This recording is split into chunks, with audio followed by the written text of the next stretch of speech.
porque o lançamento da chapa de Rodrigo Dunche, candidato da situação na eleição presidencial do Flamengo, que acontece em dezembro, foi feita ontem, lembrando que era para ser feito no dia 30 de outubro, eles desmarcaram por conta da eliminação na Libertadores, eles não queriam falar. Quando eu falo eles, não é o Rodrigo Dunche não, tá? Não estou botando o Rodrigo Dunche, mas leia-se Landim e Marcos Braz, os dois que gostam de aparecer em momentos bons. E durante o lançamento, que começou por volta das 7 horas da noite, teve um tuitaço, ou seja, uma hashtag da torcida dizendo Rodrigo Dunche não. E o tuitaço, essa hashtag, foi o assunto mais falado durante alguns minutos lá no Twitter. Então foi algo que chamou muita atenção. E lá no evento, o Landim pegou o microfone e disse o seguinte, não é possível, abre aspas, existe uma retórica, um pessoal por aí falando de profissionalismo. Os nossos profissionais do futebol são todos desejados pelo mercado. O nosso gerente de futebol, que era o Fabinho Soldado, hoje é o todo-poderoso do Corinthians. O nosso gerente técnico, Juan, hoje é o coordenador técnico da seleção brasileira. Fecha aspas. Gente, não é possível que o Landim tenha dito isso. Não é possível. O Fabinho Soldado faz um péssimo trabalho no Corinthians. Inclusive, o que ele fazia mesmo no Flamengo, ninguém sabe. Ninguém conhecia nem a voz dele. Lá no Corinthians ele é obrigado a falar porque ele assumiu um cargo de muito mais relevância, muito mais importância e, obviamente, ele assumiu isso porque ele vai ganhar mais no Corinthians, sem sombra de dúvidas. E o Juan fazia o que no Flamengo? E o Juan faz o que atualmente na seleção brasileira? Diga-se de passagem, o momento da seleção brasileira é horrível, Rodolfo Landim. Então, na boa, quer defender isso? Não cita esses dois profissionais. Quando o seu próprio candidato, Rodrigo Dunche, promete profissionalizar o departamento de futebol. Ou seja, ele está dizendo que atualmente não há profissionalismo. Então há uma incoerência no discurso de vocês aí, vocês precisam sentar e combinar melhor, hein? E Marcos Braz disse lá no evento que sai de cabeça erguida do Flamengo. É mole. Eu vou ler exatamente o que ele disse aqui. Exatamente. É assim, é um show, eu fico pasmo com isso. Vamos lá. Estou completando um ciclo. Em 2019 eu falei que sairia do Flamengo quando o Landim saísse. Tirando as covardias que foram feitas durante o processo eleitoral, os números estão do meu lado. Marcos Braz. Eu já perdi muito tempo falando do Marcos Braz, eu acho melhor a gente continuar para ajudar vocês. E aí eles falaram de estádio também. Projetaram estádio, mostraram lá estádio, como que pode ser o estádio do Flamengo. Mas aí, vem cá, deixa eu pensar aqui com vocês.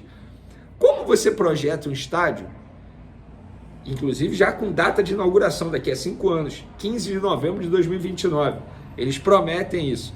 Sem ter explicado como o clube vai fazer para pagar esse estádio, porque eles não explicaram até o momento, não tem nenhum projeto apresentando isso, como o Flamengo vai pagar. Nem a empresa que faria o projeto do estádio foi escolhida ainda. Aí, mais uma vez, eu dou razão ao Zico. Não tem que ficar com o pé atrás, não. Tem que ficar com os 2 pés atrás.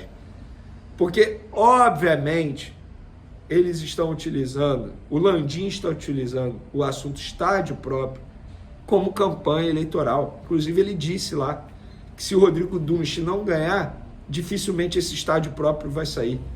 Dando a entender que os demais candidatos são contra. Não, ninguém é contra. Todo mundo é a favor, Rodolfo Landim. Todo mundo, sem sombra de dúvida. Eu tenho certeza que os mais de 40 milhões de torcedores do Flamengo, todos são a favor do estádio próprio. Agora, todos querem estádio próprio sem endividar o clube. E é isso que vocês não mostram. Como que vocês vão fazer o estádio próprio sem endividar o clube? Diga-me. Pois é, tá todo mundo esperando. E aí o Landim falou sobre a renovação de Gabigol também. Não teve nenhuma conversa adicional com ele, que o Gabigol volte a ser esse grande artilheiro que foi, tão importante nas conquistas do Flamengo. A gente confia muito no futebol dele. É óbvio que, fruto de um período em que o resultado não foi tão bom quanto a gente esperava, a gente negociou os contratos de uma forma que não atendia a ele, mas acho que tudo é momento. Ele agora está vivendo outro momento pessoal, nitidamente está mais animado e feliz com a chegada de um novo técnico. Nossa, Landim, o discurso mudou em relação a Gabigol, né? Claro, você está vendo a torcida pedindo a permanência de Gabigol, aí você dança conforme a música. Aí é fácil, Rodolfo Landim. Para finalizar, pessoal, eles não falaram do Leixões em nenhum momento nesse evento, pelo menos eu não vi. Se falaram em algum momento, peço desculpa, mas aí eu, com a minha cabeça, falei, vem cá, os caras estavam todos empolgados com esse projeto do Leixões, não falaram nada do Leixões, e aí eu fui apurar, e sabe o que eu descobri? Uma fonte lá do Leixões me passou, que o Leixões entrou em contato com o Flamengo e disse, para tudo, nós não temos interesse em fazer nada agora antes das eleições. E aí os caras daqui do Flamengo falaram, como assim? Como assim? Por quê? Porque no dia 7 de outubro o BAP deu uma entrevista aqui no canal Vini Casagrande e ele deu declarações fortes sobre esse projeto, sendo totalmente contra. O que aconteceu? As declarações chegaram lá em Portugal, no Leixões, os dirigentes do Leixões ficaram com medo dessas declarações, com medo de quê? Mesmo sendo aprovado no Conselho Deliberativo do Flamengo esse ano, o projeto da compra do Leixões, eles ficaram com medo do futuro presidente, que pode ser o BAP, pedir uma quebra de contrato de maneira unilateral. E aí desistiram do negócio por hora e só vão conversar ano que vem, se voltarem a conversar, a depender do novo presidente do Flamengo. Ou seja, de uma maneira indireta, o BAP ajudou o Flamengo, porque, sejamos francos, se tem uma eleição daqui a 60 dias, para que fechar um projeto tão grande como esse? O Flamengo nem se ajustou ainda aqui. Para que comprar um clube lá fora nesse momento? Um clube, inclusive, da segunda divisão de Portugal. Vai mudar o que na vida do Flamengo? Nada. Nada. Então, para que correr com esse projeto? Espera. O Flamengo está tocando um projeto muito mais importante, que é a possível construção do estádio próprio.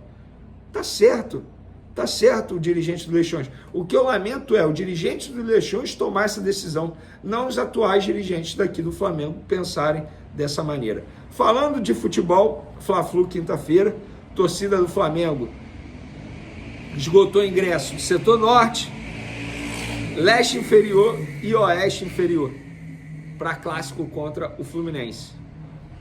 Restam apenas bilhetes no setor leste superior e Maracanã mais. Para a torcida do Fluminense, destinada apenas para a torcida do Fluminense, setor sul, apenas 3.200 ingressos vendidos para um setor que tem capacidade de 18 mil. E esse jogo é mais importante para o Fluminense que para o Flamengo. Eu acho que a torcida do Fluminense está abandonando a equipe no momento tão difícil que o Fluminense vive no Campeonato Brasileiro.